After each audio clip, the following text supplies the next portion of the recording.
Ils étaient 200 élèves de première et de terminale des filières SI et STI 2D à s'affronter à Minatech lors de la 16e édition des Olympiades des sciences de l'ingénieur.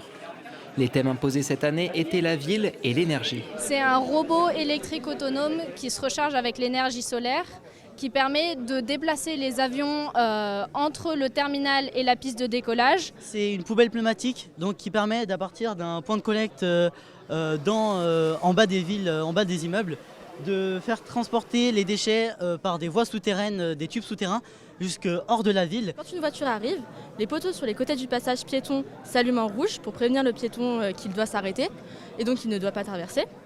On a ici les capteurs donc, qui détectent les piétons sur le côté du passage piéton pour allumer les LED sur la route et ainsi stopper l'arrivée de la voiture.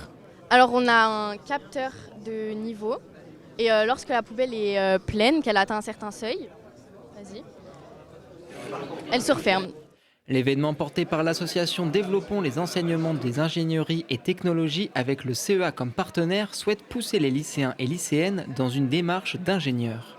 Ils sont évalués à la fois sur leur démarche d'ingénieur, c'est-à-dire à partir de la problématique, je définis un cahier des charges, je développe un prototype à la fois virtuel et réel, je fais de l'expérimentation pour vérifier que les performances obtenues répondent au cahier des charges.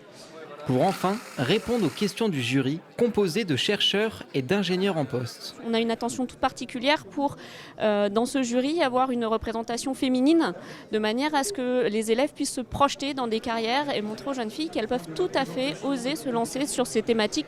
Malgré cela, le taux de profil féminin dans les filières scientifiques a chuté, notamment depuis la réforme du bac de 2019. Le collectif Maths et Sciences a noté qu'entre 2019 et 2021, en classe de terminale, le nombre de filles avec un profil scientifique a connu une baisse de 28%.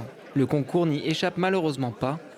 Et cette finale académique vise à départager les meilleurs projets présentés au cours de la journée. Puis on va qualifier 3 équipes, 2 équipes de terminale et une équipe de première, qui vont monter à Paris pour la finale nationale qui se déroulera à la Cité des Sciences, au lieu de prestigieux à Paris. J'espère bien qu'une équipe de l'Académie de Grenoble remportera un prix lors de cette finale nationale. L'avenir le dira. C'est l'équipe du lycée Pravaz qui remporte le premier prix avec son projet de valorisation de déchets organiques nommé Compost-it.